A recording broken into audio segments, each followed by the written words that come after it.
Very good morning to all of you. Myself, Harinarayan Sahu. I am Registrar of Humilva National Institute. I have joined this institution very recently on 1st May. On behalf of Institute, I welcome all the participants, distinguished faculty members. And now I will invite Professor A.K. Tyagi sir, who is the Dean of our institute, to formally offer this welcome address. Thanks, Shri Sahu. Honorable Vice Chancellor SBNI, Registrar SBNI, my academic colleagues, Professor Naveen Kumar, Professor Vashna, and last but not the least, faculty members present online and offline. Welcome to you all. I'm very glad to be associated with this unique program in your career, which is mandatory as per UGC. And I will explain very briefly why it is mandatory. Before that, let me touch upon what are the milestones in a researcher's career, which a person of my age group has undergone all. For you, it is the beginning. Let's say you qualify MSc for MSc or for BE, BTech, MTech. Then you join a department, either as permanent employee or as a PhD student. You complete PhD. Some of you go abroad also, if not all. And subsequently, after due approvals from respective authorities in your CIs as well as SBNI, you are recognized as a faculty member. All of you must have received letters signed by me. But that does not assure that you can participate in academic programs. The prerequisition for transitioning from a now reasonably senior researcher, mid-career or slightly less than mid-career also, to initiate your research, independent research as a faculty member to guide PhD student, necessarily you have to participate in faculty induction program. So this activity is mainly for inducting you formally into our fold. You will see, of course, first you will see opening remarks from Honorable VC also. Subsequently, two of my colleagues will brief all the nitty-gritty about SBNI's ordinance, code of practice, which are like, almost, we have to follow them. We cannot deviate from the code of practice. If there is a reason to deviate, there is a process for that. We have to regularize moving the paper through certain committees. We also will tell you the guidelines of UGC, AICTE, if any doctors are there online, NMC also. So now we have several faculty members from medical field also. These are the things which will be told to you all. We also will brief, our colleagues will also brief you, what are the responsibilities of you. I'm making only one responsibility share with you, they will share many more of course. Henceforth, you should have dual affiliation in your papers. Whether the paper is from PhD students' work or not, irrespective of that, how in your visiting card you will write assistant professor, associate professor of HBNI, in addition to your affiliation in R&D unit or our other OCC and all. It is important that in each and every paper you must show HBNI as an affiliation, because when you come for upgradation, suppose some of you are assistant professor, you get promotion which entitles you to become associate professor or professor. SBNI is going to ask you how many papers you have published in this period and how many of them are having SBNI affiliation. If this number is not significant, then SBNI has right to hold your application for a year, 2, 3. So for that purpose also, not only it will benefit us, it is going to benefit you also. So please follow these things, and more things will be told by our colleagues. Of course, as I mentioned, Professor Rashna Agrawal and Professor Naveen Kumar, we have got MOUs signed with 25 premier institutions. All of you should visit HBNI website to know more and more. Now you can collaborate with these institutions rather easily because MOUs are signed with them. As faculty member, it facilitates. Of course, needless to say that you have to take necessary permissions from your parent organization. That definitely goes without saying. But it facilitates your collaboration. You can become co-guide of their students. Vice versa also, they can take you as co-guide for their students. So lot of this kind of academic involvement is waiting for you once you join HBNI. Another purpose is also there, which will be discussed by them. What you expect from us? Expectations are always two-way traffic. We expect so many things. You also can expect something from us. That also will be told to our colleagues, and we'll have interaction session separately. After this program is over, you become proud member of 6th ranked university in India in research category. So you can imagine the kind of university you are going to join. Our rank is going to improve further by contribution of you all. Without taking much of the time, let me once again welcome to this function FIP May 2025 and also to HBNI Fold. Thank you very much. I wish you great academic career ahead. Thank you very much, sir. Now I invite our respected Vice Chancellor, Professor U. Kamachimudli, sir, to address all of us, specifically new faculty members. Thank you, sir. Very good morning and warm welcome to all of you for the faculty induction program. And the Council of Management has approved that whenever there are more than 20 faculty members are enrolled in the university, we can conduct this faculty induction program. Earlier it was twice a year it was done. So we were supposed to do sometime in April itself when the number was growing more than 20. And I'm happy that now in this month we are doing, and I am pleased to see that totally about how many people have registered? About 69 have registered. And however, I am saying not that many in the participation. Please remember all of you that end of the program, the attendance, based on the attendance, you will be given a letter that you have participated in this induction program. And this is mandatory whenever now in future, you are going to start guiding a student and you are going to apply as a faculty or anything that you come to university. HPNI will check whether you have undergone this faculty induction program. So you please tell those who are not attending and taking that letter that tomorrow when they come for an application for guiding a student or any other purpose, and they will have to wait for the next induction program, attend, and then only they will be eligible. So this is a mandatory requirement, and it is not just for the sake of doing. In fact, the University Grants Commission (UGC) mandates faculty induction program to be conducted for 2 full months, and there is a prescribed syllabus right from the admission of faculty to the exit of faculty. Not only that, during entry, when any faculty is leaving after 11 months of service, if the faculty is supposed leaving, there should be an exit meeting by the registrar, the dean, and then the vice chancellor, and we have to take an exit record, and that should be kept filed whenever the UGC comes for inspection. During the entry point of view, so 2 full syllabus is available, right from the classroom and from syllabus and curriculum making to final examination, evaluation, invigilation, degree preparation, all are under this category, and there are experts to take these classes. But HPNA is a very unique university. We are not doing any undergraduate program where elaborate academic procedure is there. We are a postgraduate and research PhD based university, and we formally have our own the procedures that we have got approved by the Council of Management, and that is available. You can download from the website the code of practice. The code of practice gives all the rules, regulations, procedures that you follow whenever somebody is registering for any program.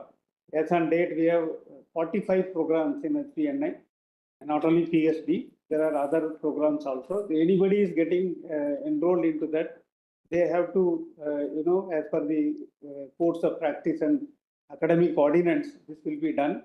Recently, we have revised it, and both academic ordinance and code of practice is available as PDF file in our website. And you should go there in the academic session and download that, and you should keep it with you. That is a very important document tomorrow if you are going to guide an MTech student, or you are going to guide a MSc student, or you are going to take some course, you are conducting a class, or you are going to propose a course. You have to see the rules and regulations. So we are focusing only on that. And specifically, after 2018, last year, we have updated this ordinance and codes of practice. And this is going to be the theme of this, actually, the faculty induction program. Dr. Naveen Kumar is an experienced professor, and he will be teaching on those, finer point of that ordinances, as well as the academic codes of practices, followed by you are not doing this time. So, Professor Naveen Kumar will give the entire ordinance as well as the code of practice in an essence. But you can download this and you can go through this, regularly. That is very important. And most important is, end of it, you should get also this letter that you have attended this, and that should be kept with your file. Very important document. So please be there till the end. This is recorded, and that is important for getting this certificate. So what is that you do after doing this, the faculty induction program, is that please go back, and if you need further queries, further clarification, you can always send your query to any one of us, including dean, all the academic, associate deans who are available here, or you can download and go through further, so that you will get much more finer details in that. That will help you if you are having longer service and you are going to plan to, guide students or take classes or propose a course. This is very important. And as it was mentioned by Dean, that in future, as you are an approved faculty after this program, that whenever you publish a paper, you have to put a dual affiliation in your name, put a asterisk or a star, and write at the bottom that you are a faculty of the Homi Bhabha National Institute. That you have to write. It is very important. Whether it is a paper, whether it is a presentation, whether it is a patent, you have to do this. This is very, very important. Second thing is that if you get an opportunity to guide a student, whether it is MTech or PhD student, then you will get into the real process of the university.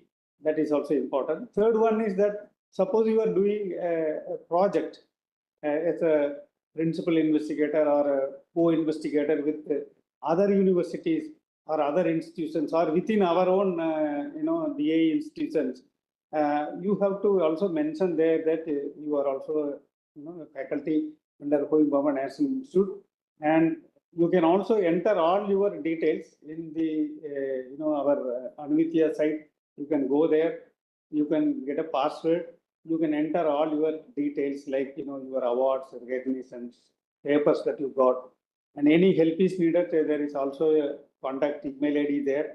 There is a difficulty, you can contact and then get it done. This is to upload your details in the university website. This also you have to do.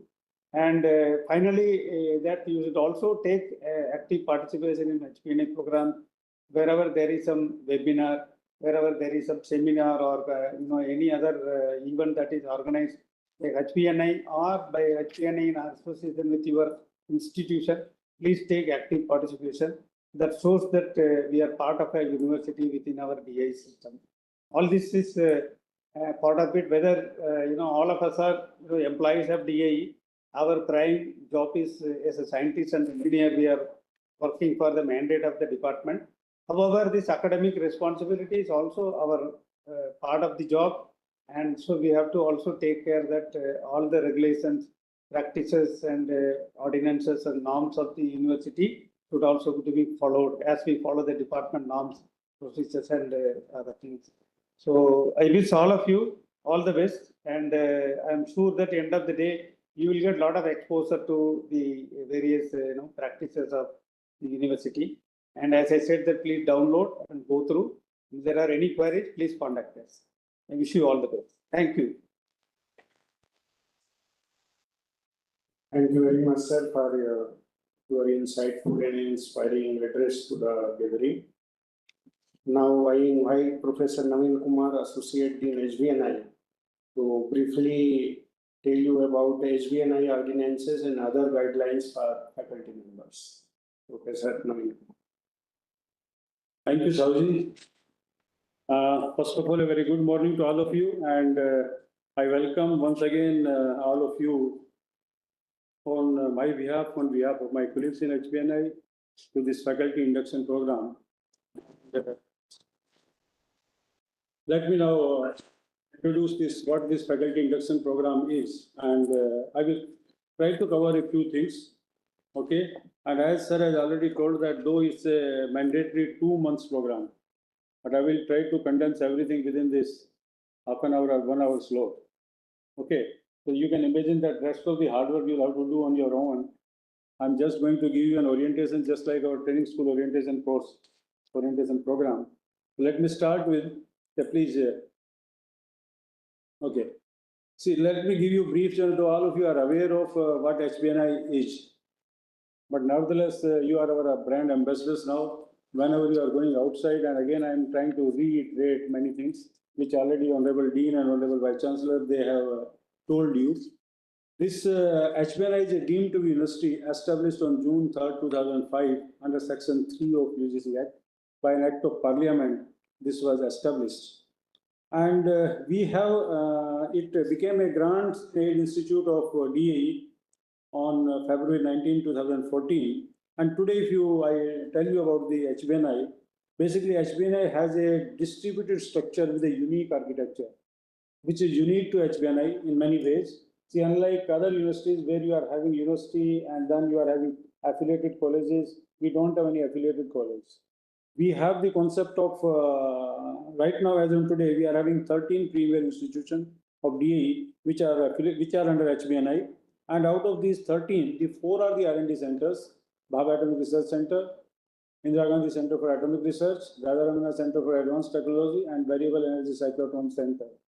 Besides this, we are having 9 grants in 8 institutions, and these are Institute of Plasma Research, Saha Institute of Nuclear Physics, Tata Memorial Center, Institute of Mathematical Sciences, Harishchandra Research Institute, Institute of Physics, National Institute of Science, Education and Research, Homi Bhabha Cancer Hospital and Mahamana Pandit Madan Mohan Malviya Cancer Center, and Homi Bhabha Cancer Hospital and Research Center in New Chandigarh, which is the latest addition, just a month old only, you can say. So right now we are having, and if you look at just the name of the institutes, that tells you that our portfolio is quite diverse.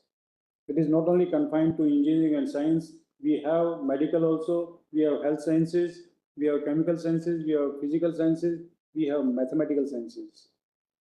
So our portfolio is quite diverse in that sense, you can see. And if I tell you where do we stand today in the committee of universities in India, today we are ranked 6th, as sir has already told. We are ranked 6th in research institute category, and in the university category we are ranked 16th, and overall we are 27. And this is our ranking over the years. If you look at, our ranking is improving year by year. If you look at research institute category, we were 13th in 2021, 2022, 11th, 2023, 15, and 2024, today we stand at 6th rank. Likewise, in the university category also from 18, 17, 17, and today we are 16th. In the overall category also 36 today we are placed at 27. So it's really a matter of pride for me, and I'm sure that for you also, that you are in a galaxy of top ranking institutes. And at the same time, once on the one hand, it gives us a sense of pride that we are the top rank, but at the same time, it gives us a sense of responsibility that when we are part of such a prestigious institute, it brings some sense of responsibility. And in that sense, it's our duty to keep in mind that how to maintain this ranking or how to improve this ranking further. And that takes me this very fact to the next slide, which is basically, I will start with the roles and responsibilities of a faculty. Okay, because the part which is ordinances that I will cover later on, But first, let me tell you what is expected from a faculty, because till now, till you are a researcher, you are alone. Okay, if something goes wrong, you are the only person who is affected. But once you are a guide or you are a mentor for some student, it's a highly responsible post, responsible thing. And particularly when you know that, see, our programs are time bound and somebody's career, entire life is dependent on that career, that progression of the research work. So that gives you, that should instill a sense of responsibility in all of you that yes, somebody else's career, somebody else's life is in my hands now. So that is the primary, the first and foremost responsibility. And in that sense, let me tell you that the first and foremost requirement, these roles and responsibilities guiding the doctoral, though we have many other programs also, MD, DM, MCS, MTech, MSc Engineering, PGD, all together. Sir told just a little while ago that we are having 45 programs. So under that, you are in one way or the other, you are guiding the students. So that is the first and foremost responsibility. Then second thing is, though you are not directly responsible for guiding the student, but you are part of the various monitoring committees. And not only monitoring committees is one aspect where you will be as a chairman or as a member of doctoral committee, monitoring committee, but at the same time, you will be part of several other committees also. Because see, now it's your baby, your institute, because for whatever programs are there, they are being run by you, not by HBNI. We are just the facilitators. So in that sense, for example, if you want to change some course curriculum, it's your responsibility. What is happening in the market, what is happening in the technology area, what are the new changes, or what are the new things which are coming up, addition, deletion, that is your responsibility. So that's why I mentioned that not only this as a chairman of the, or the member of the doctoral committee, but the member of other committees also, that is also your responsibility now. Then next is teaching a course. All of you know that. I'm sure that many of you are already taking classes in training school. You are already teachers, and maybe several of you are taking this since long time. Then I'm sure that you are guiding the students also for the project work as part of coursework, not as a part of you are the guide or the MTech guide or PhD guide, but for the mini projects or for other projects, that is also part of the teaching work. And then as I told you that proposing a new course, the one aspect I already touched is that you may like to change some course, but at the same time, you may like to introduce the new course also. And not only new course, new academic program also. See, right now you can say that, okay, initially, if you look at the most of the branches, electrical engineering was the mother branch and mechanical engineering was the mother branch. Then you have civil engineering is the mother branch. Now, similarly, how they have bifurcated, computer science later on became. Now today you are having data science, artificial intelligence, machine learning, Internet of Things. Okay, and mechanical also. Then when you went into the aeronautics, you went to production engineering, you went to manufacturing engineering. How those new programs started? Just on the suggestion of the faculty members like you only. So likewise, also that is also your responsibility. That whatever these new programs, that is also your responsibility. And then writing, editing books or book chapters, maybe entire thing, that is your responsibility. Then besides this, let me tell you, other responsibilities, though Dean and both our Vice Chancellor, they have touched upon this issue, providing data requested by HBN. See, many times, particularly, you can say that typically, being in HBNI, you can classify the faculty members into two categories, broad categories. Those who belong to R&D institutes and those belongs to granting aid institutes. Now, the fundamental difference is that, see, it is like something like a dual personality. Those who are in the R&D center, just like means the dual nature of matter, they are having dual nature. And many times means they forget that this is the dual nature. They start to behave, okay, I'm a particle only, I'm a wave only. For example, you are telling that when you are publishing, yeah, please. When you are publishing some paper, okay, if you are having a HBNI student, typically the thinking is that you will say, okay, let me put my affiliation with HBNI also. But if somebody from HBNI is not involved, some student is not there, then you say, oh, I'm not part of HBNI, now I'm part of BRC or I'm part of IGN. So that won't be. So remember, in a traditional setup, if you are a faculty, okay, what affiliation you will put? Can you imagine that an IIT professor is publishing and he will not put the IIT affiliation? No. So remember, Now, henceforth, once you are a faculty of HBNI, whether any student is involved or isn't involved, if you are publishing anything, it's your duty to mention the dual affiliation. So that is the first and foremost thing you need to do. Likewise, see our this ranking, I will come to that part. Our ranking is dependent on a broad parameters. And remember that this ranking that has helped in several ways, you also, and if not right now, maybe your kids in next few years, those who are going to take admission in higher education institutes. The reason being that, see, if you look at why this government of India or anybody, they came out with the ranking is that how to assess the relative performance or the relative standing of any education institute. That is based on these rankings.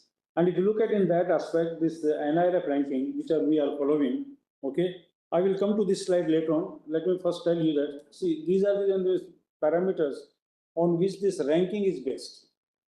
Typically, these are the 5 broad parameters. Okay, if you look at, and you can imagine that these are very apt. Though no ranking system is foolproof, but in a broad way, it satisfies the many needs. If you look at what are those 5 parameters are, first is TLR, teaching, learning, and resources. Okay, because the first and foremost is whenever you are going to take admission in any education, what we look for is what is the quality of the teachers, what are the resources those people are having, isn't it? What are the facilities, other facilities, laboratory facilities they are having? So practically now you can break down to that. How much is the student strength? Okay, what is this faculty student ratio? Is it like that there are means 100 students and only one teacher? You know that whenever you are going for tuition, you always say, okay, bed should be small, only 3 or 4, so that my ward gets the personalized attention, isn't it? So same way over here, this is there, this faculty student ratio, faculties with PhD. Again, you would like to know, okay, whether the person is qualified or not to teach. Okay, then financial resources and utilization. That is one very important aspect, that what are the final resources we are having and how we are utilizing them, whether the resources are there, whether they are really being utilized. Okay, and this comes library spendings, many things, others, those things are there. Likewise, the second is research and professional practices. Okay, in this category, if you look at, again, the institute is being ranked based on the publications. So that's why here it comes that you need to mention the dual publication. If you are not mentioning the dual publication, this means you are a non-performing asset for us. Just like in banking language, you say that these are the non-performing assets. You are a faculty, but you are not contributing anything. So that's why you need to mention your dual affiliation. Whether you are having a student or you are not having a student, you need to mention your affiliation as HVNI, henceforth. Because 30% weightage in this parameter, out of this, you say out of 100, the 9 marks are allotted to the publication part only. Okay. Similarly, of course, once you have published, citation is an automatically outcome. You need not do anything. We only compile that, okay, then these are this. Now somebody has published this paper, this many citations, this paper has got. Similarly, the patents also, see, that is also very important part. And wherever you find that, okay, there is a scope of patenting this research. Okay. See, in patenting, you must know that the patenting can be done only if the data is unpublished. If you are having some student with you and you feel that yes, his work can be patented, don't go for the publication. You can write to HBNI. There are separate rules for that. His number of the publication, all those criteria can be assessed differently. That can be waived off. So that facility is there. Now it's your responsibility. But your responsibility is that you should have that net to find out that yes, this is the patentable material. Okay, so that patents also that has been assigned some criteria. Likewise, the research projects. Now this is very important. See, typically, how will you say? You will say that okay, so and so institutes have got something like projects worth 1 crore rupee, 1 lakh rupees, or 10 lakh rupees, or something like that. That shows your standing in the market. Whether your research caliber or your aptitude is how that is being pursued by the other. Okay, so typically that is the aspect where you need to tell us whatever projects are being handled by you. And particularly when you are in DAE, so though I know that we are not allowed to take the private funding. directly just like that. Though certain projects you can take through DST and all those things which are there. But nonetheless, you are doing the government projects, government this, where our project is there, we call that apex project and the sub project. In that sense, see, many times what happens is, see, faculty feels, okay, what I should mention? And there are some genuine confusion. What is the cost? Because the apex project is one only. Okay, now you are having a sub project, sub apex project, and in sub apex project also, I am doing only one particular activity. I am not doing the entire sub project also. In that case, what you need to do is whatever is in your scope, you can mention that, okay, this is the sub project, this is the apex project, sub project, your activity. For example, I will tell you that I belong to thermal hydraulics. Okay, if I am doing designing some thermal hydraulic system, okay, it might happen that, okay, I am responsible only for purchasing the heat exchanger or designing the heat exchanger. My other colleague is responsible for designing the pumps. You can write the name of the equipment in the last activity for heat exchanger development or for the development of the pump or whatever where. And then you know, because that is being something which is being intended by you. You know the cost. What is the cost of that? Forget about the apex project cost. So that cost you need to specify over there. Does it involve BRNS projects also? Also, BRNS projects also, wherever are there, whatever. See, BRs, as I told you, these 4 R&D institutes, they are not doing so many projects from the outside. But if you look at the other institutes, particularly our this TMC, they are having several projects which are funded by the other agencies. Okay, for cancer research, these, that, DST, many other agencies. Government also, extramural also, inmural also. Okay, government also, non-government also. So they are doing. Likewise, in DE also, in BRC also, I know, we were doing consultancy, not for the private firms, but we have done consultancy, for example, for the Indian Railways. Okay, we have done consultancies for maybe DRDO, we have done consultancy for others also. So those are also funded. Those also you can mention over. The important point is that that data is required. So you need to provide that data to us. I will go back to the original slide once again. Then the graduation outcomes. Here again, your role becomes very important. See, I will elaborate further, but what is the meaning of the graduation outcomes is that, see, graduation outcomes is something like, okay, somebody has taken the admission. What is the outcome? Award of the degree is one outcome.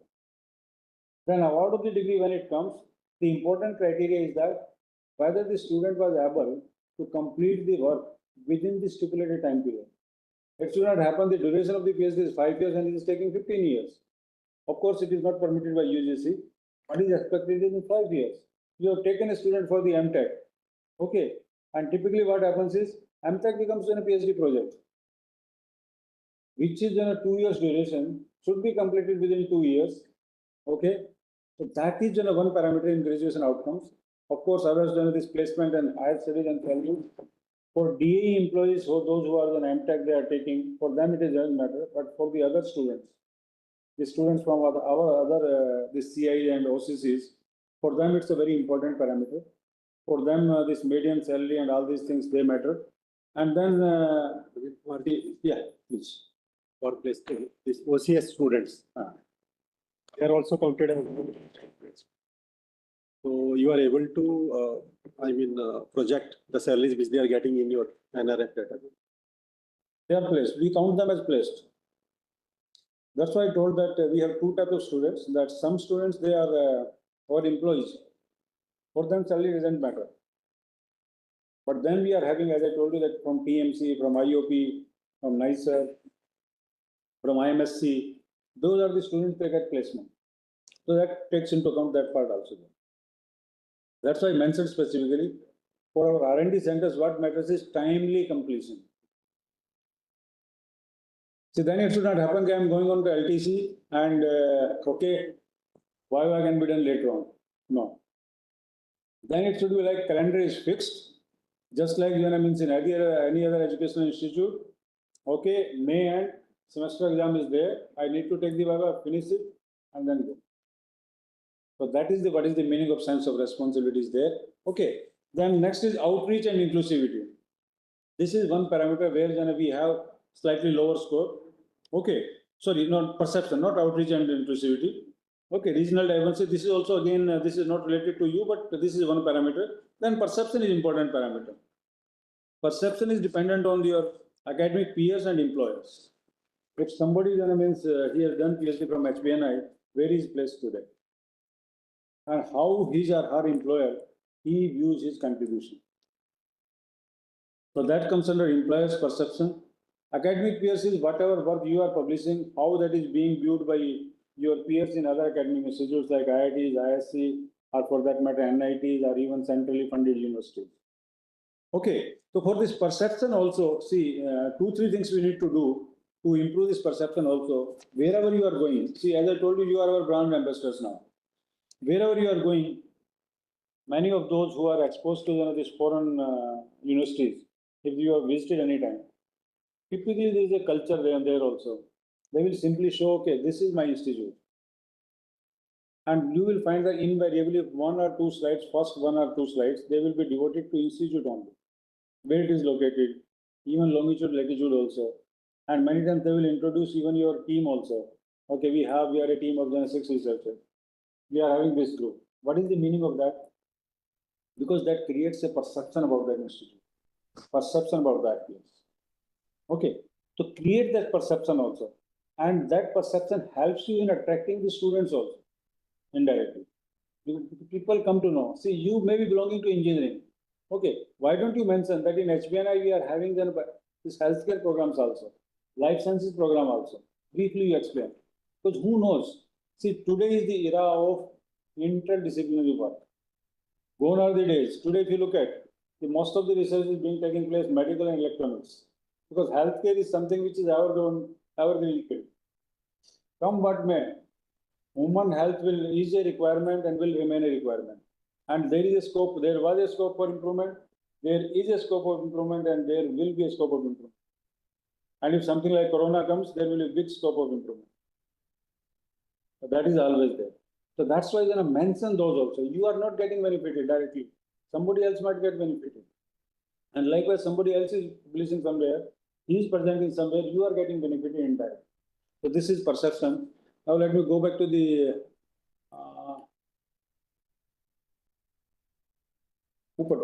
previous slide. Previous. That's why means now this slide was there that what is expected, what we are expecting from you is, one is research projects under a faculty. As I told you that give us separately. See, typically for R&D centers, our nodal officers, for example, for BRC, Sharmaji and his group, they collect that information. They send to all of you. Okay. So whenever they are sending, time period required is very short because we need to follow the UGC guidelines. We are also responsible for submission of this data to some other agency. Okay, immediately spare a few minutes. Fill up your all the details. Forward it to that group. They will compile and send to us. But other CIs and SCCs, they are doing, because for them, I know for them also nodal officers are there. So please provide to them. Second thing is award and recognition received by faculty. Because this is also again related to your standing, your NIRF ranking. How many of your faculty members, they got awards or they got recognized? Recognized not by just HBNI. HBNI can say, oh, he is outstanding. No, that doesn't matter. If it is somebody else says, oh, he is outstanding, that matters. So wherever you are going, you are making a poster presentation, you are making a paper presentation, your paper is selected as the best paper, send that information to us. Okay, we will put on our website also. You will find there are entire. We are not having 1 or 2. We are having hundreds of awards. You will find your name is also there. And if they are issuing you some certificate, along with that certificate, send to us. Mail to us. So that is the next thing. Then, of course, award received by your student also. That also counts as our award. Participation and presentation conferences by the students and faculty. Then invited talks delivered by the faculty. Organization of the conference. If you are responsible for organizing some conference, you are serving as member secretary, you are serving as the organizer in whatever capacity. That information is also important. And last but not the least, information about students leaving the program without completion. Many students, they will leave. Now, neither your Dean Academic nor HBNI Central Office will know whether this fellow is there. Of course, some checks and balances have been introduced now, but it is the responsibility of the guide, okay, to take care and to tell, yes, this fellow is left now, and I need to send this information to HBNI. And why it matters for the HBNI is that, see, the student is on the rolls. He is not able to complete because of some reason it is getting delayed. That is a non-performing asset for me. In my report that shows the student is there, but in reality student is not there. Email we have to send to whom? Through Dean Academy. Dean. Through Dean Academy. Because for all matters, whatever is there, to the nodal agency, all the communications from your this NECI or OCC, they should be routed through Dean Academy. I will show you one slide on this or in the structure of the HBNI also, how HBNI works. Okay. Because Sav has asked is a very relevant question. Okay. I will explain that part also. Is it only the mail or the student has to fulfill some kind of formalities also before leaving? See, usually, remember one thing, typical psychology is there, a few people are very responsible. Even students also, if they want to leave, they will inform the guide also, they will write a letter also, I am resigning for so and so reason. Okay, they will do. But many times it will happen, student simply vanishes. What will you do? Yes, that happens. At that time, you will say, Yes, at that time you will say, that I am the guide, this student was under me, he has not reported to this work for this, because you are not telling to terminate. We have our own process then. Once information say if students writes to me directly, then straightway it's terminated. But if say guide is writing, then in the natural law of justice, from here, mail will go to him, why your enrollment cannot be cancelled. If he or she doesn't reply within 15 days, that is the process. Student is not responding to guide, then It happens. only we have to escalate to HBNI, and then they will. And your Dean Academic should know, because the reason being Dean Academic is the overall who is the in charge of that, all the activity. So whatever you are writing, you say forward to Dean Academic. Dean Academic will put sign and then will send to us. So that is the procedure. Okay. Yeah, please go to the next slide. Now these were the means again I have explained to publication why those things are important to me. I need not reiterate.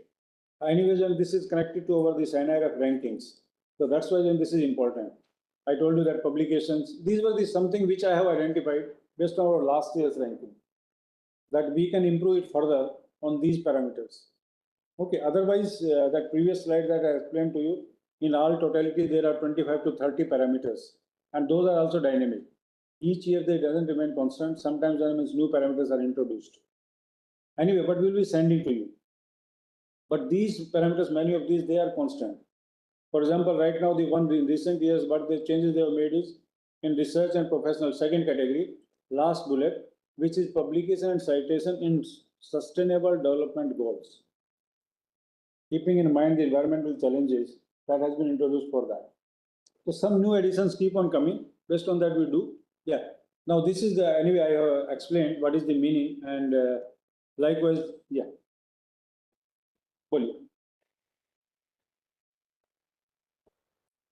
Its patents, publications. So if there is any this weightage on the technology transfer, That is also there. You send that also there. because we frequently develop some technologies and which are in routinely used by many stakeholders when they are commercially deployed also. Likewise, we can mention it. See, I have mentioned right now only NIRF. So there are other accreditation agencies are also there. NAC is there. For example, NAC, each year we are again submitting. Okay, though they do accreditation only for 5 years or 3 year cycle is there, sorry. Their 3 year cycle is there. So there they take into account all these things. Okay.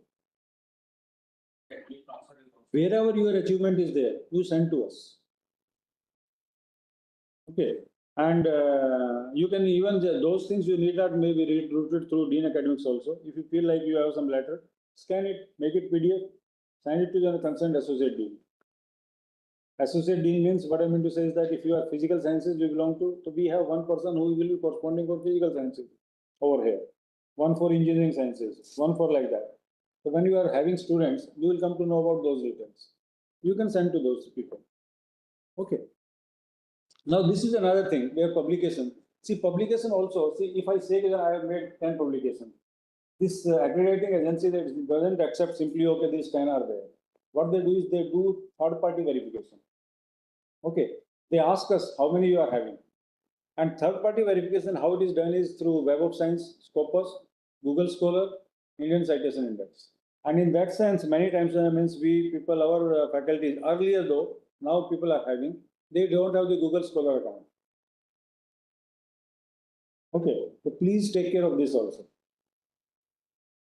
Though the publications are fetched directly once you are published, but if it is not being fetched, you add to your this Google Scholar account. So this publication has been made by me. Though usually reverse happens. आपका name है, आपका अगर एक भी name match करता है, सारे वहां से फैच कर लेगा. आपको बल्कि डिलीट करना पड़ता है. उसमें बहुत मतलब डमी बहुत. हाँ. But they are taking into account that. Third thing is whenever you are mentioning HBNI, आपका dual affiliation जो मैंने again जो है मीन्स विशेष आपने स्ट्रेस किया और मैंने भी बोला, you mention entire Homi Bhabha National Institute. Okay, not to HBNI only. Because many times when again accrediting agencies they take HBNI. Many times they put no. We want to search entire Homi Bhabha National Institute. So ये भी instances they have come to our notice. Go to the next slide. Okay, this is how this dual affiliation need to be done. Okay, so just you put A, B, C. If you are a member of the three bodies, A, your nuclear physics division, for example, B, Homi Bhabha National Institute. So this is what is expected from you. So just one example I have taken. That is the meaning of this. Likewise, the same thing you need to do for the patents also. In patents also you can mention I am faculty of HBNI. Please go to the next slide. This is this one footprints. Okay, so there this comes that name of the project. You mention whatever your apex project is there. Name of principal investigator or the co-investigator. You mention that also. Name of the funding agency. If you are, for example, you are asking that if it is funded by BRNS, you write BRNS specifically. If it is DST, mention DST. If it is means, for example, DAE project, you can say Government of India DAE. Okay. Likewise, the next is select the type, government, non-government. So drop-down menu is there.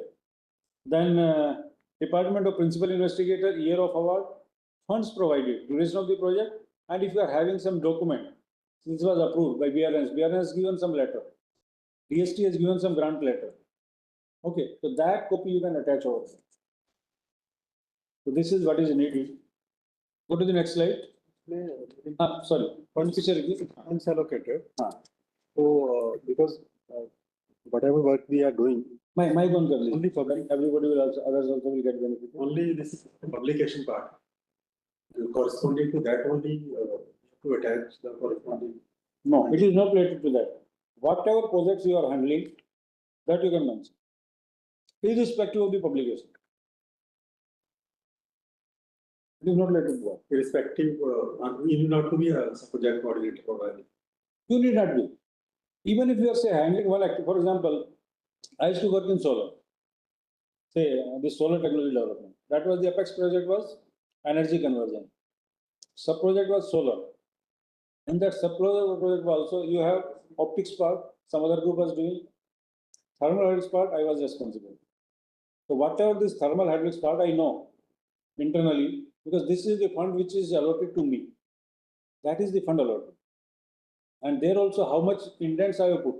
See in this category, remember, one good thing about government institute is there, no data is false. All data you are having the documents, you are having everything. And we are not asking you give me to the last decimal.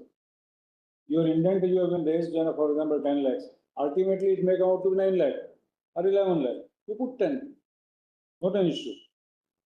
Because इसमें क्या है? इसमें देखिए, इसमें एक important चीज is amount doesn't means matter so much as the number of the projects. Even if you are doing ₹1 work, that also matters. So don't forget about means it is 1 lakh, yeah, how it will count, no. Because actual project may be very large. Very large. And your contribution is? So only I think related to the publication. No, whatever is handled by you, because see, every paper, every word need not result into publication. Doesn't matter. It will not happen. But nevertheless, project is handled by you. So that is the, and many times when I mean say, even in publication also, there are 8 to 10 faculty members there involved, particularly mega projects. Okay, now Guchai is working on this HFRR. Project is very big, thousands of crores. His contribution may be this much. And that need not result into a publication. You can mention that part. I am responsible only for the purchase of the pump. I am responsible for the purchase of only heat exchanger. That also we have to explain, I think. That's why I mentioned that when you are in the column where you are mentioning the name of the project, Apex project, hyphen, sub project, hyphen, your activity. Because Apex project itself will also not do, because duplication is not allowed. That's why I'm stressing that Apex project, hyphen, sub project, hyphen, your this activity. Because activity cannot be, all three cannot be same. Okay. And there also, if you feel like that, okay, 5 people are involved, 10 lakh project is there, only one is faculty, 4 are non-faculty, you put 2 lakhs. Doesn't matter. So that is the way you need to do. Please go to the next slide. Okay. Anyway, regarding perception, I have already told you that wherever you are going, you mentioned that you are part of HVNI. Vale, you are going only for HVNI on behalf of BRC or on behalf of IGCAR or on behalf of PMC, but mention there that yes, we are part of HVNI. Okay. Again, I am stressing that it may not matter so much for you, but for the nicer student, it matters. They are going for the PDF and they are going for the outside. First page itself, the affiliation. You can have it. Yes, both can be. And maybe I put right now one slide on there where it shows all these, our 11 institutes listed somewhere in HBNI. You can show this is the slide. These are these and this university. We are part of this, and my role is this BRC. So that is also ready-made is there. Only thing is you need to put. Okay, good. So now we can go to the next. Okay. Online education. This is also then I mean something which is highly appreciated. And if you look at, if you ask me what is the biggest development in education sector particularly, in last decade or so, what has happened is online education. Otherwise, if you look at the education was for many years, okay, it was the prerogative of only the rich and those who are in metros. Typically, if you look at the data, the people, whenever higher education admission institutes, admission used to be there, the data was highly skewed in favor of those who are residing in metros and who are well-to-do. But if you look at the internet, it's a great leveler. Okay, if you have the zeal for education today, if you want to prepare for IIT-G or if you want to prepare for NEET, okay, even if you don't have money, things are available on the net. That is the one thing which has transformed the education scenario like anything. That's why you will find daily in this tournaments, in this apparatus, many news items. Okay, son of a farmer, son of a this, son of this. Okay, our daughter of this and this. Despite all the hardships, he got admission into such institute. How that is feasible is because of this. So the requirement is that, unfortunately, if you look at typically the DAE, we are working in the area of the courses where not many courses are available. We are working in such domains.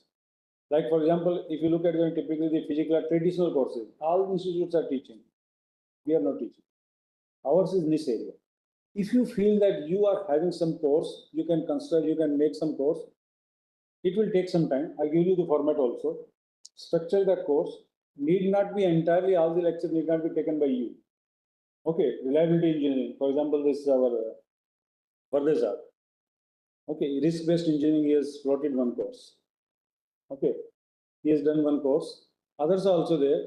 All over these courses, for example, the advanced material chemistry, they are the courses only highly specialized. Okay, those courses in nuclear engineering, nuclear science, if you have some courses, you can frame those courses. You identify these are the faculty members. Need not be on single faculty member. You can have 5 faculty members. Okay. What we will do is we will help you in recording over there. I have my IT team with me. Okay. They will allot you time slot. Okay. You will say, okay, I am going to record 30 lectures. Each day you can come for another 30 minutes or 1 hour. They will help you. Recording we will do, editing we will do. With NPTEL also, whatever correspondence is being done, we will do. And believe me, it's a very good initiative. Diplomatically also, we are having several these channels, now details of channels, and how this government of India works. For example, in Africa, as a goodwill gesture, government of India will say, okay, we are going on lease to you 2 channels. And our this NPTEL programs, they are available. Our NPTEL courses are not so popular in India as they are in Africa. Okay. So if you want to say, okay, I want to do something for my nation, it takes some pain. Okay, but it is fruitful in one way or the other. Everything cannot be counted in terms of money. So that is the platform. You can float those courses. You can tell us, okay, I have these courses. We can fine tune. If you say that this is the course, I can take only this much part. You help me in finding the faculty for this much. We will help you. Not an issue. And fortunately, we are having an organization where we have from medical to everything. If you look at medical also, highly specialized in oncology, those courses are there. Okay, so we have that, we can help you. Go to the next slide then. Okay, this is graduation outcomes. As I told you that now since you are going to be guides, and I know that many of you will be initially maybe take MTech students. So please, my sincere advice is there that structure your project in such a manner, okay, it can be completed in, not in 1 year, 9 months. Leave 3 periods for leave also, for the student also 1 month, for you also 1 month. Okay, so structure your projects like that. That is one thing. Likewise, wherever you are having, in the you will have to spare some time for student also, and that is the art which you need to learn. I know that you are doing all of your work, but when you are guiding somebody else, how to do that? Because if you are guiding somebody else, you need to devote some time on daily basis or maybe weekly basis. It cannot happen कि okay last दिन में मेरा अपार item है, मैं अगले 15 दिन में कर दूँगा और हो जाएगा. This is not अपार item. This is like that. Yeah, please come to the next slide. Now comes this UGC norm applicable to HBNI faculty and or HBNI also, which is the basically the title of the talk which is written over there, the orientation program or academic ordinances. Go to the next slide. See, typically, 2 things are there. There is broad guidelines which are issued by the UGC. For example, right now I have taken is 2022, which is the budget notification. Okay, and they keep on issuing the amendments also. So typically what we do is we adopt those amendments. Certain amendments are mandatory for us to use. Somewhere flexibility is given. Then this, wherever we are using it, we are codifying them in the form of HBNI Academic Code of Practices or HBNI ordinances. These are, you can say, these are the Bibles, or these are the, you can say, rule books. Okay, based on which all our academic programs are being run. Okay, now from this UGC, this regulation, I'm just going to show you few things which are there. Okay, for example, one is related to the duration of the PhD program. Okay, now the minimum duration of the PhD program is 3 years. Even if somebody has completed 2.5 years, he will not be awarded. Minimum residency period is 3 years. And the normal duration is, that is 5 years. Though UGC says 6 years, but we have 5 years. These are the minimum standards. That's why the title is Minimum Standards and Procedure. Okay, 5 years for us, it is 5 years. And for our DDS fellows, it is 4 years. Their scholarship is only for 4 years. Where these things are written is, these things are written in our academic code of practices. That's what I'm telling you. Okay, then further it says that that we have taken this next part is verbatim from there, that additional 2 years can be given. Academic extension can be given. That is there available for us also. But the total period for completion of the PhD program should not exceed 8 years. That we are following. So ours becomes 5 plus 2, 7. Okay. But in no case the third extension can be given when it is mentioned in our ordinances under special circumstances with the approval of the head of the CI.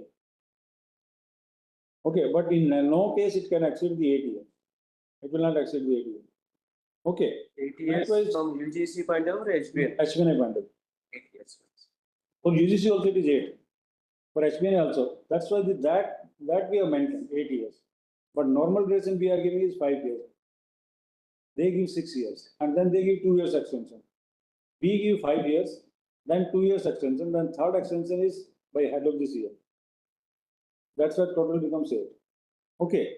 Now for female scholars, some privileges are being given.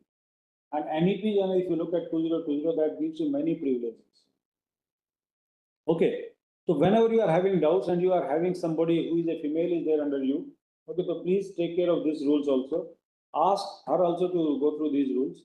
Okay. Because see, if you look at, this the gross enrollment ratio in higher education for India, it's very poor even till today. It stands something around 27.8%. Okay. Females is also like same only. If we want to improve that gross enrollment ratio, we need to provide flexibility. Okay. And how that flexibility is there for the female students, if you look at many of the female, they are forced indirectly to leave their education because of varied reasons. And one of the reasons is marriage. If you look at it, somebody gets married, definitely this is in a male-dominated society, which we want to break. We want it to be gender neutral. The female migrates from one place to another place, okay, and the first casualty is her education. See, now this is not the case. Now the UGC and NEP 2020 that allows you whatever credits he or she has earned there, those can be redeemed over here also. That sort of transfer is possible. Okay, of course, with some strings attached. Okay, those things are there. At the same time, second thing is maternity leave or child care leave. For example, when you are going for PhD, the education is period gets longer, and there are biological demands on the human body. Okay, childbearing also age is also that is also defined in one way or the other. So that's why even for the child care also, okay, and for maternity leave also, they have been given this leave in an entire tenure. They are allowed leave up to 240 days in the entire duration, and this period is not counted in 10 years. Remember, that's why in the upper line, what is being written is provided further that female PhD scholars and persons with disabilities may be allowed an additional relaxation of 2 years. They can complete their work in 10 years. And this is our sacred duty. If we want to make India developed, we need to adhere to these lines. So wherever you feel that female student is there, you can go, you can walk extra mile. And I know many guides are there who have walked that extra mile. They have come to us. Pardon? Yes. It is including them. But credits transfer, it is from the institute to institute or Within credit transfer is, see, it is like this. For the same credit, whatever the course, you cannot get it credited 2 times. Say, for example, you have done coursework somewhere else, and now you are migrated to this institute. sometimes IITs or somewhere it is like that, or other universities. It is like this. For example, see today, you take within BRC itself. Somebody who are here in Mumbai, okay, he did his coursework in BRC Training School. He was allotted a project guide also here itself. Now, because of some reason, he wants to migrate to IGCAR or he wants to migrate to VCC. HBNI allows. Within the BAE. I will tell you. That is within. But within intra-institute also this is allowed. Inter-institute also this is allowed. Okay. But then, see, there is a caveat. Caveat is that if you say today that somebody has done from some state university and he wants to say, I want to go to now IIT, Bombay, they are not going to admit. So that's why I say there are strings attached. For example, HBNI allows those who are having rankings similar to us. or those who are in NIF ranking up to 50. Only then we will allow, otherwise we will not allow. So that those sort of things are there. This is allowed for all the students. This is allowed for all the students, not for the females. But the biggest beneficiary can be females. That is my perception. Police. I have a question. Supposing, sir, if I want to open a YouTube channel and I want to, the content will be my this thing. Supposing I want to give a lecture on ductile fracture for 10 minutes or 15 minutes. This is completely my personal YouTube channel. Can I use HBNI affiliations? No.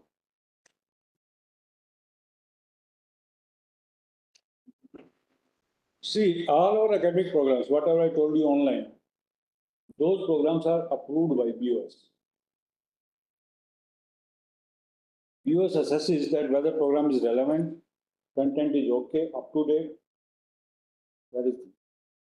Supposing in HBNI, if there possible official, suppose if some technical talk, if I can deliver, it's not a part of coursework, but I can give technical talk. You can tell us. We keep on inviting. That's why Saab was telling that many times we invite. We are having regular webinars. Almost monthly, 1-2 webinars we do. Sometime back we have done on this quantum computing over this Suklajiga group. Okay, somebody, I forgot his name. He delivered a talk. Okay, likewise, not only on the educational front, other fronts also. If somebody knows how to get a PDF, okay, how to explore the universities. If you are having that material also, you can give it out. See, whatever is there, you feel that this will help in improving the quality of education, or it will help in, it will benefit the other students. You can approach us. We will give you the platform. Not an issue. Okay. Yeah, please go to the next slide. Now, this is another thing. The most important thing is that two things are important. That extension is required beyond 6 years. I will come to that one. Because see, now you are asking final details. They are course for specific details and they are enumerated elaborately in our academic code of practice. I will tell you where to see that. Now, this is allocation of research supervisor. Here, 2-3 things are very important. Number one, it puts a cap on the maximum number of the students you can take at any given point of time. So this point 2, that is important, where it says that a professor is allowed to have 8 students maximum. Associate professor 6, assistant professor 4. And this includes guide, co-guides both. Okay. At any given point of time, it cannot be more than this. That is one thing. Second thing is that once you are a recognized faculty of HBNI, you cannot be a recognized faculty of any other institute. Okay. Indirectly, you cannot be a guide for a student who is registered under other university. For example, you cannot be simultaneously be a guide of Mumbai University and HBNI. That is not permitted. But at the same time, you can be a co-guide for a student in Mumbai University. You cannot be guide. I think it should say affiliated to that. वो नहीं होगा. So that is thing. हमारे यहाँ you can be for anybody. IGK or BRC, irrespective of this, because this is same HBNI. You can be co-guide. Co-guide also. For others outside HBNI, you can be co-guide, but you cannot be the guide. Sir, private institute say, can I be the co-guide? Suppose the institute, X institute of Mumbai, local institute. You can be. Can I be the You co-guide? can. You can. You can be. Okay, you can be. उसमें उसका वो stipulation नहीं है. Okay. Guide नहीं हो. Guide नहीं हो सकता. So this is the stipulation on that. Now let me come to this point. These are the 2 Bibles, academic ordinances and academic code of practices. Okay, these are very important for us. And I request you, please go through these gentlemen whenever you are having time. Okay, try to go through both of these gentlemen at least once. Okay, and I have not made a presentation on this. The reason being is that whenever earlier I used to make this presentation, people used to say, "Saab PPT de do." And PPT अगर मैं दूंगा तो I will put only the selected text. Okay, then next question used to be, ये कहाँ लिखे हैं? ये कहाँ हैं? कितना भी बोलो कि वेबसाइट पे है, वेबसाइट पे कहाँ है? Now website also they want. I understand the problem. Where at which location these are there? Okay, so that was there. So what I will show you, I will show you on the website. See, once in a while इस website पे जाओ. Once in a while, make it a schedule कि मैं week में एक दिन मैं Monday आके मैं सुबह आके मैं इसको देखूंगा. उसके दो तीन फायदे हैं. First thing is आपके इस पे आपको जो है circulars मिलेंगे. Because see, whatever is written even in this ordinance, that is also not sacrosanct. Because any education institute is like an organism. Okay, depending upon the change in the season, just like the body either it constricts or when it expands, depending upon the winter is there, the blood flow will be lower. Because the diameter gets smaller, pressure drop increases, heart cannot pump now.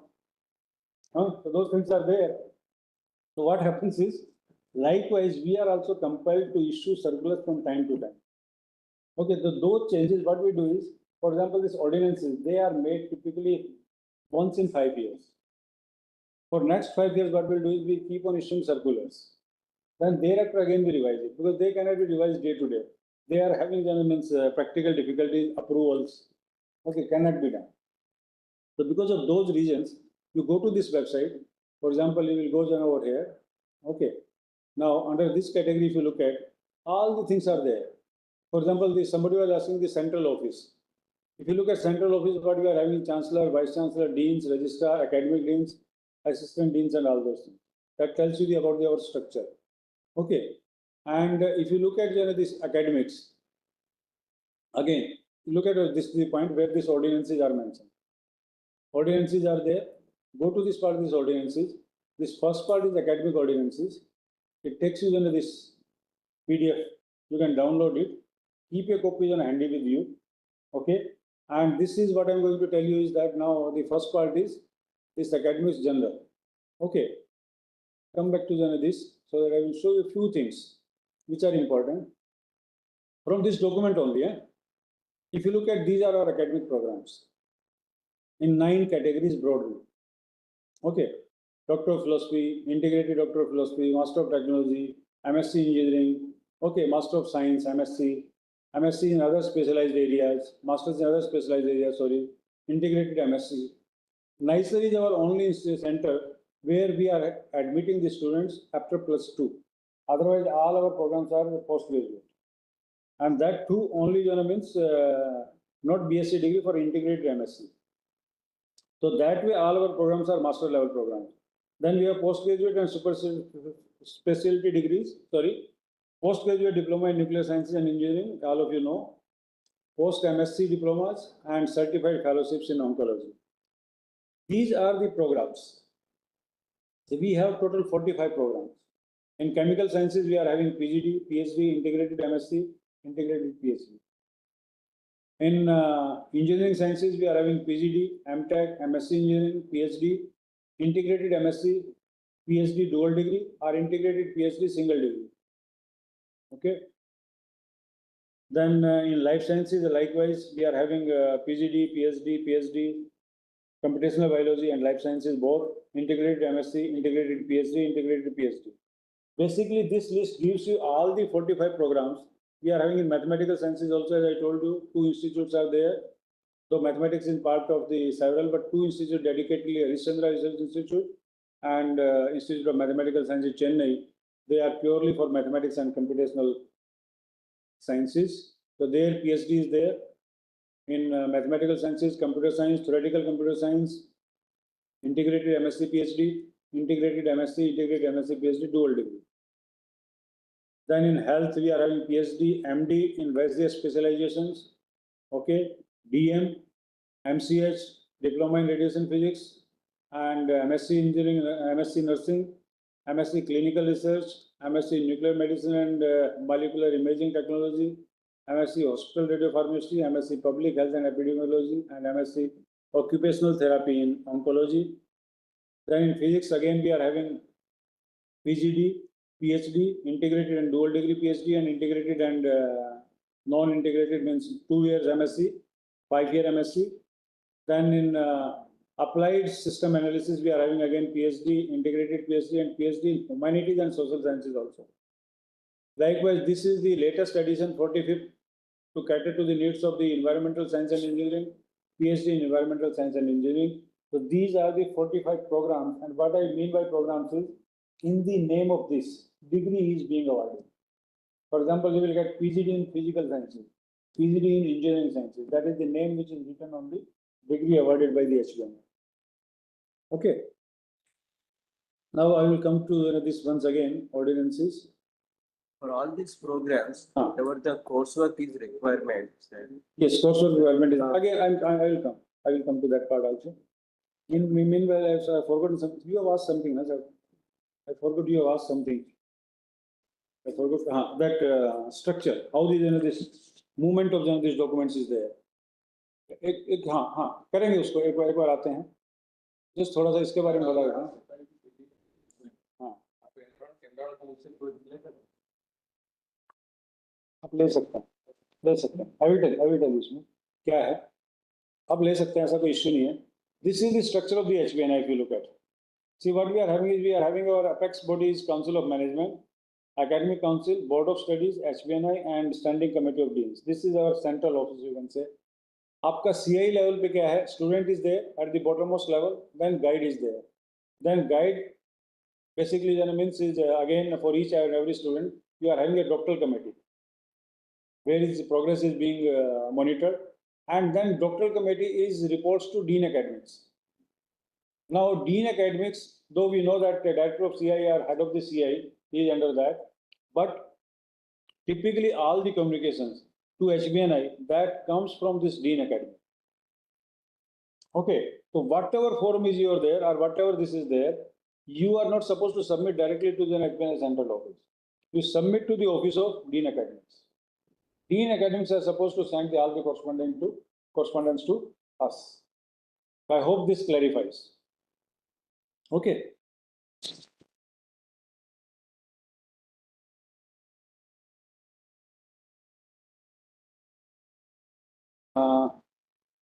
Ordinances. Okay. Now this is the book which I was talking about. These are the ordinances. Okay. Thank you, Rohit. Okay.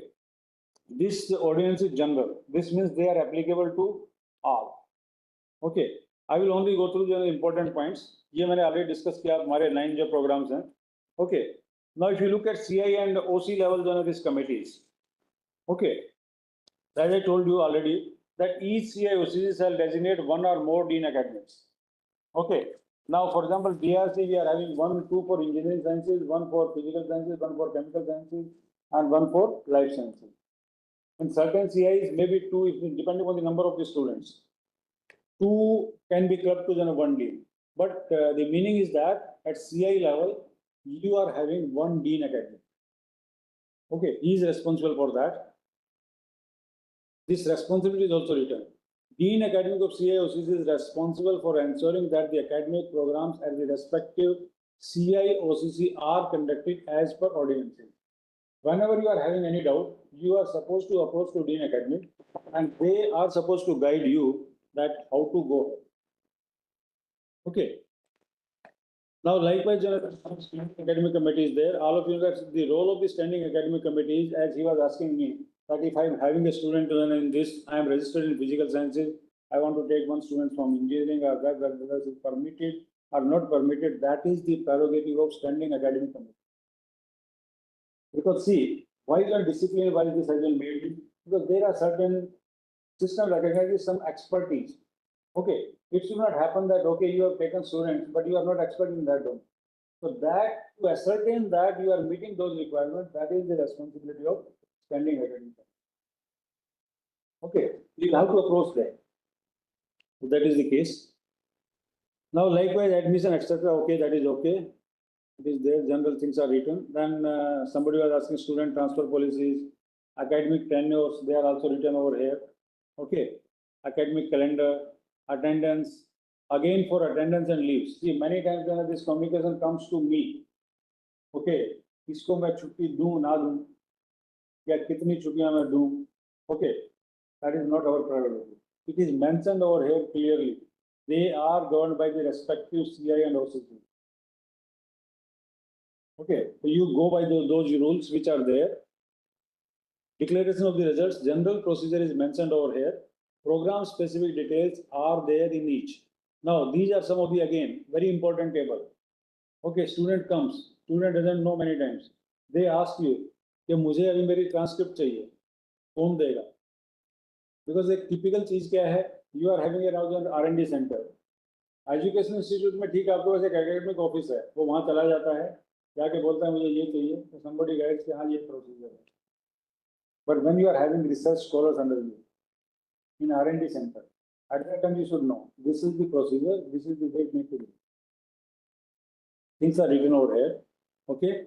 Then general code of conduct for the students as well as for faculty also. Code of conduct is there.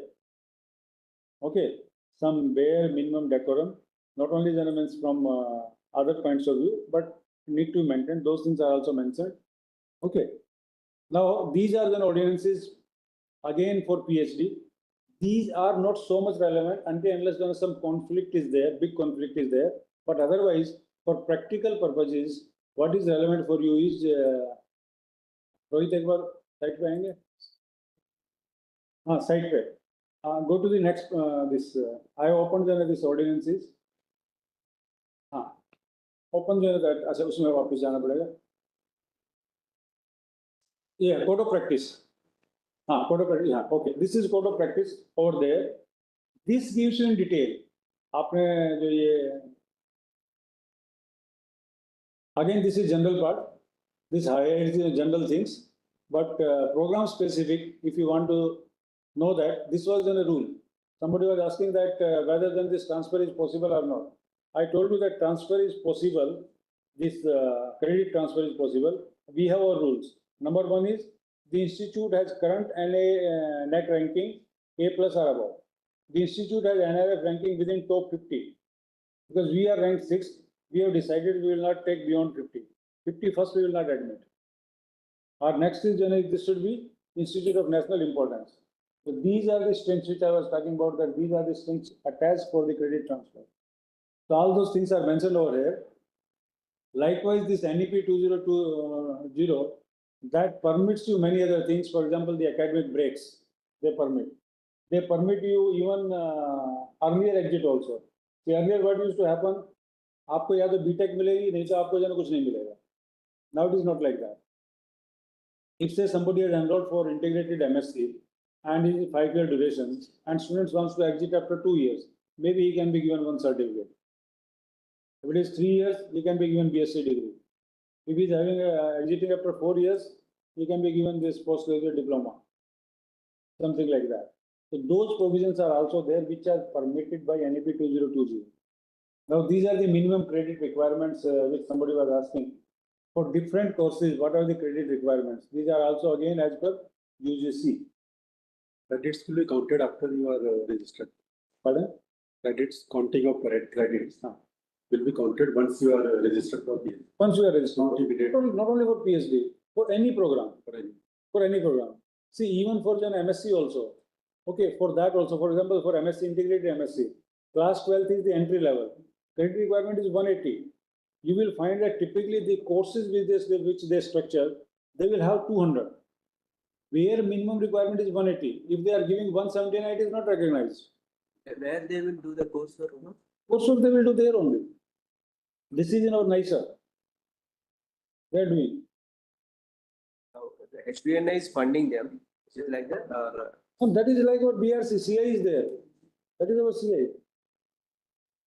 NISA is our CI. So these are the credit requirements. And again, my request is, if some student is registering with you, though the bare minimum requirement is, say, for example, one particle is 12. अब लोग क्या करते हैं 12 ले लेते हैं. Then पता चला एक कोर्स बंद हो गया है. Student suffers. Again उसको 6 months और हो जाता है. So what is there is, see, typical advice is, the bare minimum required is 12. You make it 14 years. Let him do 2 more credits. कोई issue नहीं. So these are some practical things you can learn. Entry level qualification for employees. Most of, for example, engineers are B.Tech. So it will be 12 or 72. तो इसमें क्या है sir, देखिए क्या है, again you are asking final details. आप उसमें जो भी प्रोग्राम है, पहले आप प्रोग्राम पे जाइए, whether student is rejecting for PhD, integrated PhD, MTech या किसके लिए, PhD. for say for example PhD के लिए करता है, उसका एंट्री लेवल अगर MTech है 12 credit. Now for MSc people also we are allowing under certain circumstances, provided they have proven aptitude for engineering, but the requirement is 18 credit. And for B.Tech. For B.Tech right now, because it is not permitted to do PhD under this category. B.Tech के लिए it will be integrated PhD. Integrated आपका second category में आएगा. For him 72 courses.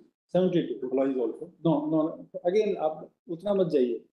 यहाँ जो लिखा है उसको देखिए. Employee है, आप employee जो है ना, आप जब word बोल देते हो, mere becoming employee doesn't entitle him for lower credits.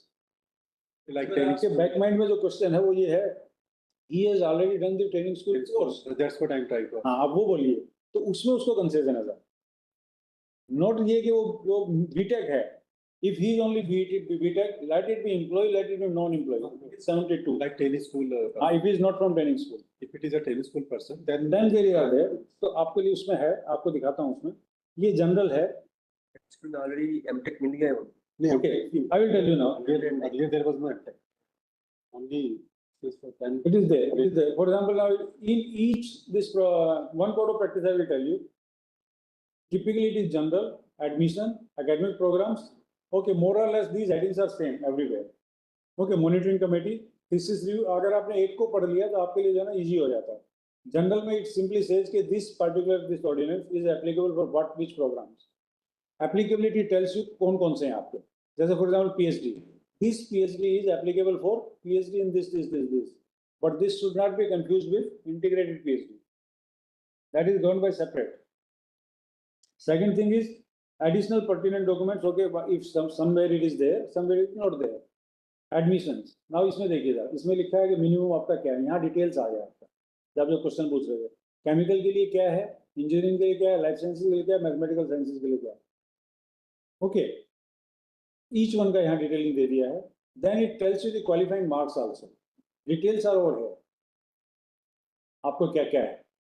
Academic flexibility. What are the academic flexibilities provided under this program?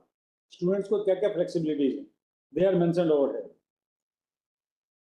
Standing academic committee क्या होगी उसका composition? Board of selection क्या है? Everything is written over here. Selection process, formation of monitoring committee. Now comes आपका credit requirement. So here, for example, it is mentioned 4 students enrolling with a 4-year BS research, MSc, MA, MCA or equivalent degree. A minimum of 18 credits is required. Okay. Now it is mentioned a minimum of 12 credits is required for the students who have successfully graduated from BRC training school. It is mentioned over here. Okay. So whatever is there, and that too on or before 2006. Because from 2006 onwards, we are not giving any credit. Okay. So these are the things which are mentioned over here. You will go to this, and likewise, this is also mentioned over here somewhere that 40% of the credits can be earned through NPTEL courses. There is certificate after completion of such coursework. There is a degree certificate for Which one? after completion of coursework. Whatever This credit courses. They will get it. they will get any certificate or mark sheet. They will get it because that is mandatory. Otherwise, how will you certify that इसने pass किया है course? Must be there. Time we are not getting this certificate. नहीं ऐसा नहीं मिलता था, तब भी मिलता था, इकट्ठा नहीं होगा. ट्रेनिंग स्कूल का मार्कशीट तो हमेशा ही देते थे ना. Mark sheet is there, but there is no mark sheet for credit score. That's why it has been made. See, marksheet तो है ना. Marksheet is there. मैं पीछे बोल जाइए आप.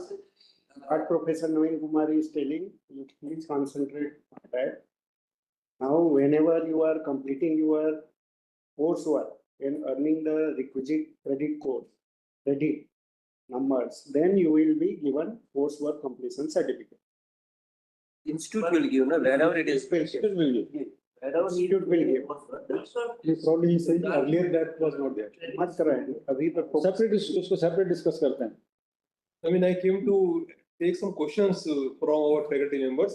Just I will wind up, sir, now. I will, Oh, not over yet. no, it was going on, sir. It was interactive also. So, इसको कर लो, then I'll join. Okay. No, we will finish, sir, in 5 minutes. नहीं, I'll do some work in 5 minutes. Okay. ठीक है ना?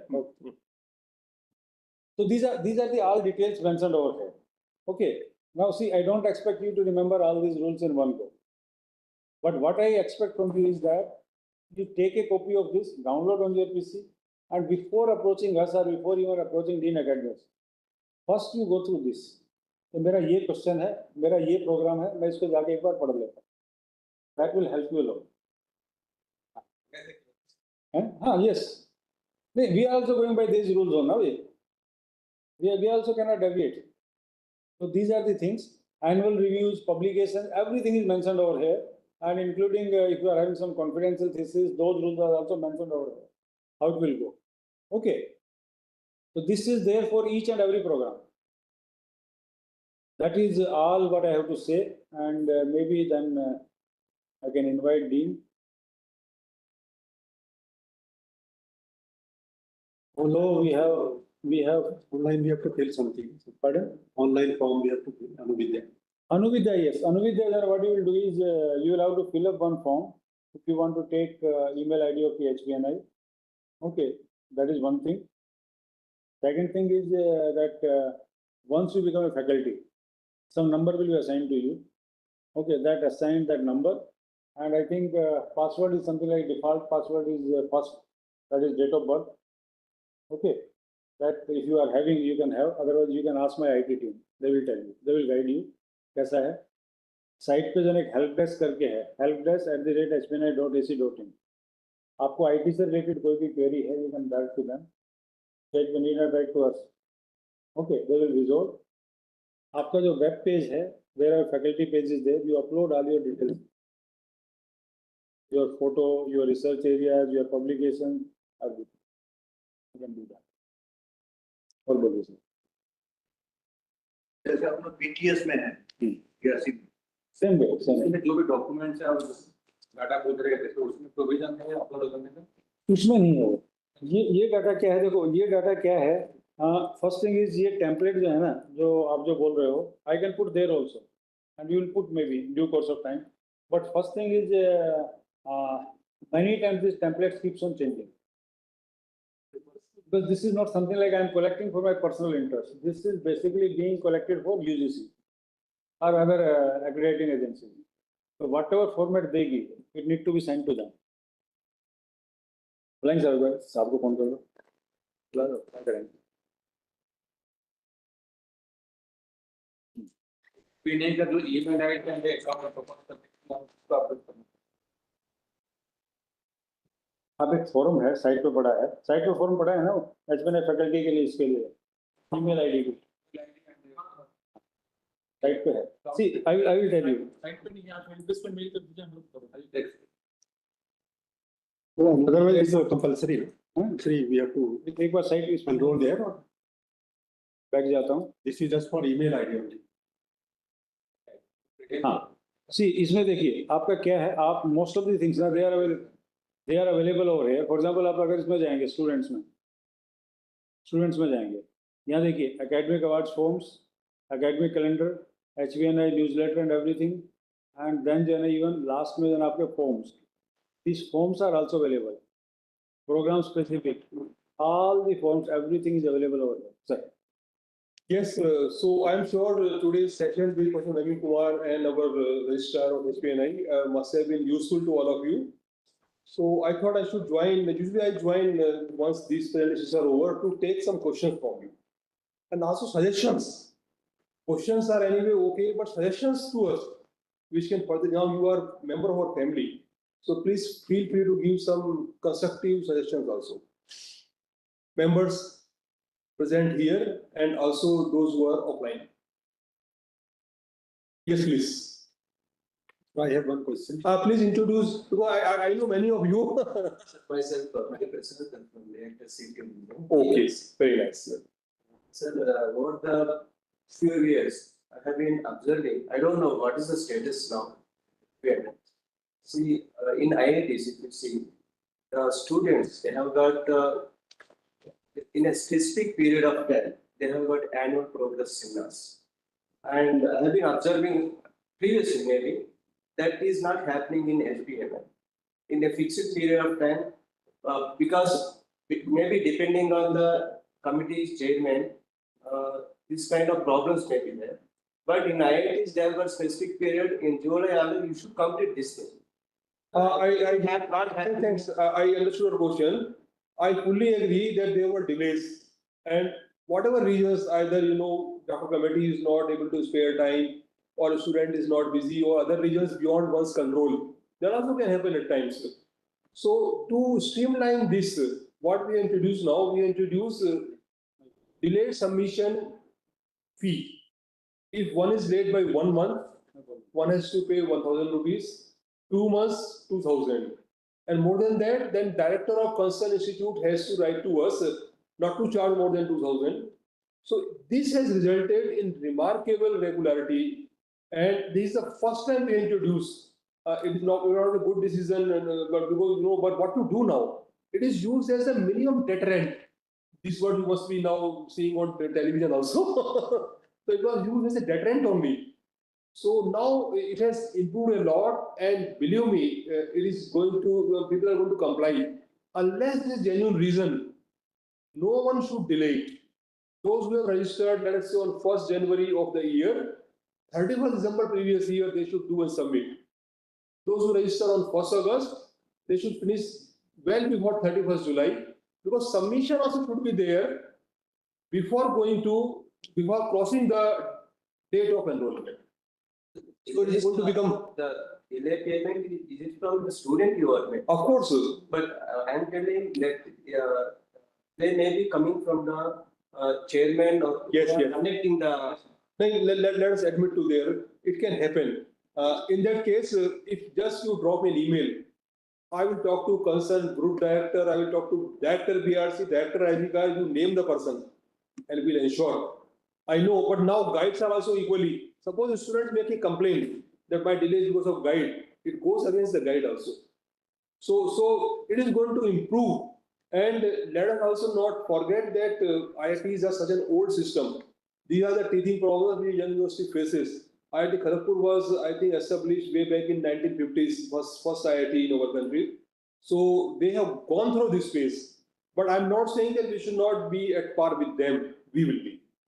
I can add one more. Please. See, Hariprasad, you have answered the question. IITs are doing it regularly, no? They are also having human beings. They are also then having this class work and everything, evaluation, everything. They are able to complete. See, it is more like as Sir has told, this is teaching problem. Initial 1 year it may happen. Subsequently, how they manage, as I told you, when you are constituting, when you are formulating a MTech project, make it 9 months. Keep 2 months margin, one for guide is not available. He goes on LTC, 1 month for student. Work gets completed within that. See how they do like this only. It never gets done. And also, lot of responsibility lies with the doctoral committee, including chairman. I can assure you, I have good number of students whom I have guided in my career. Never ever there was a delay, and you can come to my room how I manage. On my screen itself, I have a table. Okay, for all students, in half a minute, I can tell you when they registered, when was first DC, second DC, third DC, fourth DC, when was OGC, when was he submitted, when was Viva held, when was degree awarded. It's in front of me. So guides also have to be proactive. Actually, it's a more responsibility of guide. Chairman is always busy. As a senior person, you now also am chairman of more than 10 committees. Guide has to somehow push. You don't expect reminders from chairman.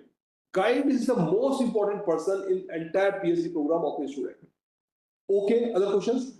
Sorry. I am Rajesh Kumar. Of course. I have a question. See, earlier, I will go through the documents, of course, for credit requirements, since it is 12. But earlier, I saw that in basic sciences, particularly in physical sciences, there was a provision for reading courses and credit seminar based for credit, getting the credits. So instead of class based courses, so is there a provision? Still it is there. It is still there, and let me tell you, I told you that only up to 40%. Out of 12, 40% is 4.8. 5 credits they can run through that way. Remaining 7 they will have to. So is it like this? Out of X number of credit, 0.4x can be taken through non-classroom, and 0.6x has to be taken through classroom. This no one can relax. So 0.4% you have NPTEL. You can take courses which are NPTEL available. You can also conduct self-study, credit seminar, and so on. That will be approved by doctor committee. No. It can give. No. The standing academic committee has to recommend. So doctor committee will make a request to SAC, and SAC has to recommend. SAC is a higher body. SAC may or may not agree. Mostly when we have students from Tarapur and all, where they don't have now access to teleschool and all. So we are very flexible. When I was chairman of SAC, I was chairman of SAC of chemical sciences and SAC of biological science also. We're very flexible. To accommodate that. To accommodate. That's what we are doing. Okay, other question? One online is there, sir. Please. Mr. I don't know, Banerjee. Yes, Mr. Banerjee. Good afternoon, everyone. Yeah. Hi, good afternoon. Thanks to Professors Tyagi, Mudali, and Kumar for this excellent presentation.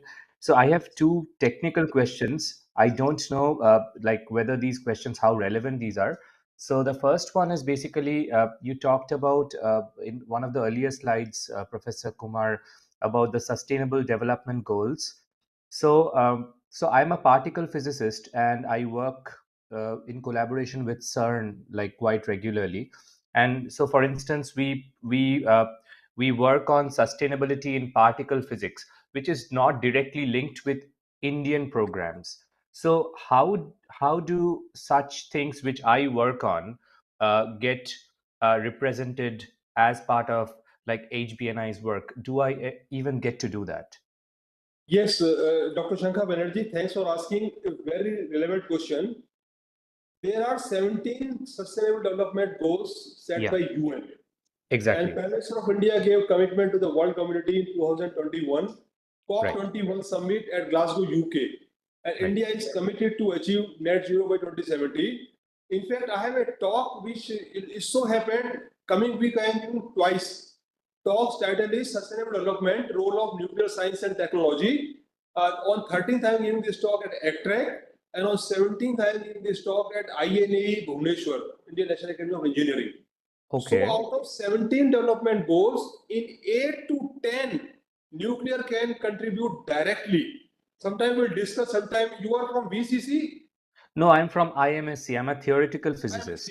Okay, sometime definitely I will visit IMSC and yes, make please. this presentation. So in nutshell, a lot can be contributed by any specialist. Don't say that sustainable development is only by physics or chemistry people or materials and all that here or biology. As accelerated physicists also, you can contribute. How? Answer also I will give you. Suppose you design an accelerator which is able to produce lot of radioisotopes which are futuristic in application for health application or agriculture application. So in 17 goals you download from website or I will send you slide also. One goal is affordable healthcare.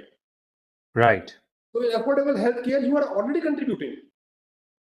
No one exactly. should say Okay. he or she cannot contribute. So much is there. DAE is such a great organization. After spending 40 years in DAE, I can tell you with great confidence, no organization in this country comes close to DAE. So already you are contributing, only you are not knowing. Please design accelerators which will produce to use exotic radioisotopes for health applications. Right. This is your contribution for affordable healthcare. Thank you. I would be really interested to like looking through your slides. Sure. Like later on, if you could just like send it to me, that would be amazing. This PPT I will share with you. Okay, sure. Drop an email. I will share with you. If not today, definitely on Tuesday. Sure. I shared my email in the chat. Yes. And I have one more. Can I ask one more question? Oh, sorry. Shankar, send me an email. Chat, etc. I don't see much. Oh, sure. I will do that. Any other question? Or from you have one more question? I have one more question. Can I ask? Please be brief. I would like to have one question per faculty member. But Okay, please, then I'll let the others ask if there is time in the end. I'll then. since you have already requested, please do ask. Okay, sure. So again, as a particle physicist, like my citations are mostly like controlled by another website, which is not Google Scholar or Scopus. So, like, is it possible for me when I'm referring to my citations to refer to that portal, or is it mandatory that I use only the ones that were First and referred? foremost, I am a bit surprised because Dr. Ajit Kumar Mohanty, Chairman of Atomic Commission, is also a particle physicist and a high Yeah. energy nuclear physicist. Yeah. You please see his Google Scholar. He has got 130 H index, and his citations are also, I believe, more than 2 lakhs or close to 2 lakhs here. So I don't know how you are saying that.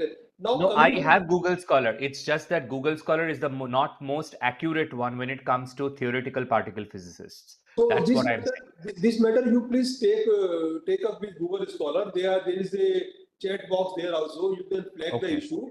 But now coming to your question more precisely, let us say you apply for Bhatnagar Prize tomorrow.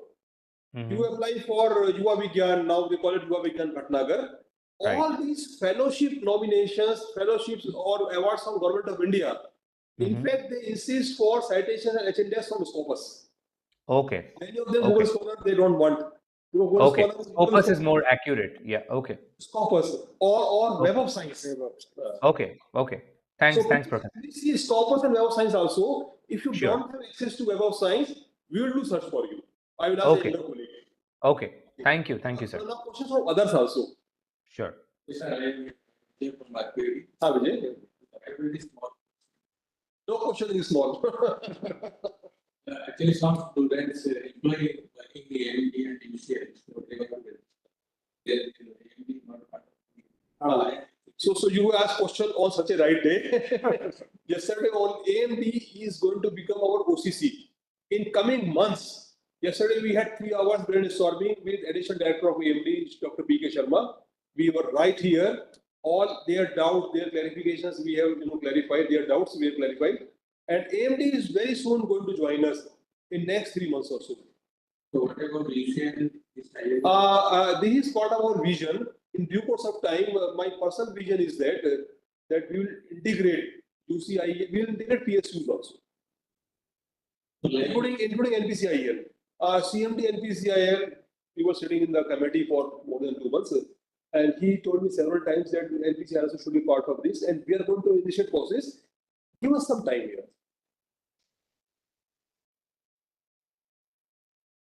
Yes. From online. Whether non-DAE person can I, sorry, Rohit, go back. There was some question. Whether non-DAE person can enroll for PhD. Directly no, but if you have MOU signed with his organization, you can become co-guide. So he or she registered with the parent institution, say IIT Delhi, IIT Kharagpur, IIT or JNC, ASR. We have 25 MOUs I mentioned, visit the website. So he or she has to register with parent institution and you can become co-guide, subject to permission from your local authorities. I see some BRC people online. Why they did not come? I see Jubi Ajish, Mrityunjay. आप लोग क्यों नहीं आए इधर? चलो anyway. If this is clear to faculties, especially for CIBL, then I will be very happy. Devadatta, what is the question? If this is clear to faculties, especially for CIBRC, then it will be very helpful. I'm not able to, by the way, make out your question. You meet sometime, you looks to be from BRC only. Dr. Shinde, you can meet me sometime. But Sunjay says it's out of eco. You should have come in person. You are in mod lab. Okay, any other question?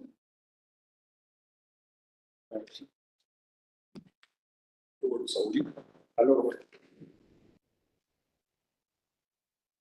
Good afternoon, everyone. Now it's time to propose vote of thanks. It is my honor and privilege to deliver the vote of thanks at the conclusion of this enriching faculty induction program. At the outset, I extend my deepest gratitude to our respected Vice Chancellor, Professor U. Kamachi Mukherjee, sir, for your visionary leadership and gracious presence and continuous support. Sir, your vision for academic excellence and faculty development truly motivate all of us to strive for higher standards. A special thanks to our esteemed Dean, Professor A.K. Tyagi, whose constant guidance and active involvement have been instrumental in the success of this program. Thank you, sir, for steering us in the right direction with your wisdom and support, and also sharing valuable insights. I would also like to sincerely thank our associate deans for their active involvement, mentorship, and thoughtful coordination throughout the induction. A special thanks to Professor Naveen for generously sharing your time, experience, expertise on this occasion. Your engagement has ensured that our new faculty members feel both welcomed and empowered with the knowledge as they begin their journey with HBNI. Thanks to our organizing team and support staff for your tireless effort in ensuring the smooth execution of this program. Your behind the scene work is deeply appreciated. Last but not least, I thank all the newly inducted faculty members for your active participation. Your energy and engagement have truly made this program vibrant and meaningful. We welcome you to our HBNI family and look forward to your contributions in the years to come. One renowned philosopher once said, educating the mind without educating the heart is no education at all. May you continue to inspire, guide, and educate with passion and empathy, both in the classroom and beyond. Let us take forward this learning and connections and the commitment we have built here and contribute positively to our institution. As a registrar of this institute, I assure you of all our continued support in your professional journey. Let us all work together to uphold the values and standards of our institution. Thank you once again to everyone who made this program a success. Congratulations once again to newly inducted faculty members of HBNI. This is your institution. Make you proud of it and make it proud of you. All the very best. Thank you. All Jai Hind. Thank you, Sarji.